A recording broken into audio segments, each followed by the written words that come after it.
Doctor B Jayaraj, ഇപ്പോൾ കോൺഗ്രസ് അധികാരത്തിൽ വരും എന്ന ഉറച്ച പ്രതീക്ഷയിലാണല്ലോ ആര് മുഖ്യമന്ത്രി വേണം, ആരൊക്കെ മന്ത്രിമാർ വേണം, ആർക്കൊക്കെ എന്തൊക്കെ സ്ഥാനങ്ങൾ വേണം തുടങ്ങിയ ചർച്ചകളൊക്കെ പൊടിപൊടിക്കുന്നത്.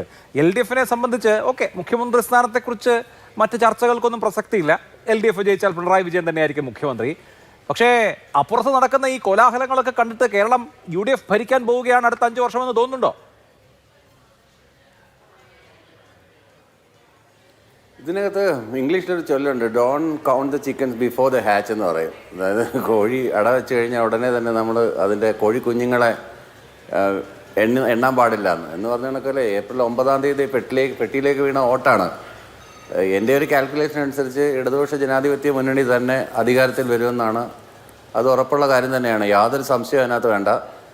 ഇത്രയും നാളത്തെ ലിമിറ്റഡ് ആയിട്ടുള്ള ഒരു രാഷ്ട്രീയ വിദ്യാർത്ഥി എന്നുള്ള നിലയിൽ കേരളത്തിൽ അങ്ങോളം ഇങ്ങോളം യാത്ര ചെയ്യുന്ന ഒരാളെന്നുള്ള രീതിയിൽ എനിക്കതാണ് കിട്ടിയ ഫീഡ്ബാക്ക്. ഞാൻ പല ആളുകളുടെ അടുത്തും ചർച്ച നടത്തി, വ്യക്തിപരമായിട്ട് ചർച്ച നടത്തി, പല മണ്ഡലങ്ങളിലും പോയി പല സ്ഥലങ്ങളിൽ നിന്ന് ഞാൻ ഫീഡ്ബാക്ക് എടുക്കുകയുണ്ടായി. കാര്യം ഇതെനിക്കൊരു പഠന മേഖലയും കൂടെ ആയതിനാൽ അപ്പോൾ അതിൽ നിന്ന് എനിക്ക് കിട്ടിയ ഫീഡ്ബാക്ക് എന്തായാലും ഈ പറഞ്ഞ പോലെ കഴിഞ്ഞ പ്രാവശ്യത്തെ അത്ര ഭൂരിപക്ഷം ഇല്ലെങ്കിലും അധികാരത്തിൽ വരും. കാരണം ആൻറ്റി ഇൻകംബൻസി ഫാക്ടർ എന്ന് പറഞ്ഞിട്ടൊരു ഫാക്ടർ ഈ ഗവൺമെൻറ്റിന് ഇല്ലായിരുന്നു. ഗവൺമെൻറ്റിനെതിരെ ഒരു ആൻറ്റി ഇൻകംബൻസി ഇല്ലായിരുന്നു, ഒന്നാമത്തെ കാര്യം.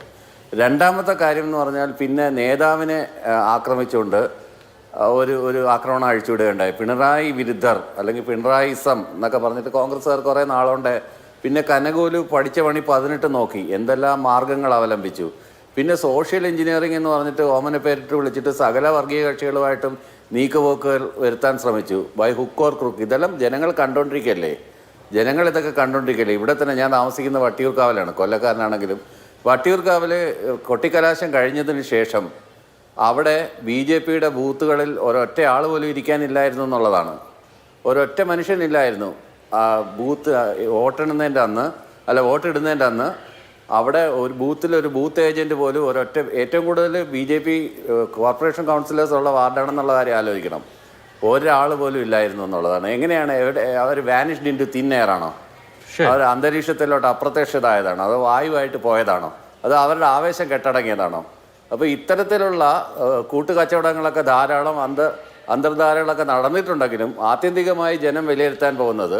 ഇതിനു മുമ്പ് ഒരു കാര്യം കൂടെ എനിക്ക് പറയാനുണ്ട്. കാരണം കേരളം അതിദാരിദ്ര്യ വിമുക്ത സംസ്ഥാനമായി പ്രഖ്യാപിച്ചതിന് തൊട്ടുപുറകിന് UDF-ൻ്റെ ഒരു MP കേന്ദ്രത്തിലൊരു ചോദ്യം ഉന്നയിച്ചു. നാണക്കേടെന്ന് പറയാം. എൻ്റെ നാട്ടുകാരനായ MP ആണ്, കൊല്ലത്തിലെ NK പ്രേമേന്ദ്രൻ എന്നാണ് അദ്ദേഹത്തിൻ്റെ പേര്. അദ്ദേഹം ഉന്നയിച്ചത് വളരെ നിർദോഷമെന്ന് തോന്നുന്നൊരു ചോദ്യമാണ്.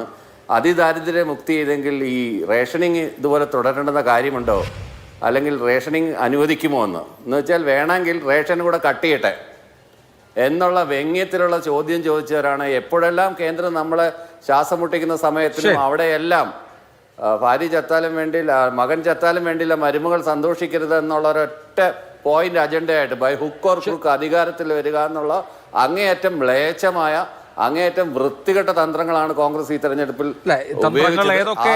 വിജയിച്ചോ പരാജയപ്പെട്ടോ ഇതൊക്കെ ജനങ്ങൾ തീരുമാനിച്ചിരിക്കുന്ന കാര്യമാണ്. നമുക്കത് വോട്ട് എണ്ണിയാലല്ലേ അറിയാൻ പറ്റൂ.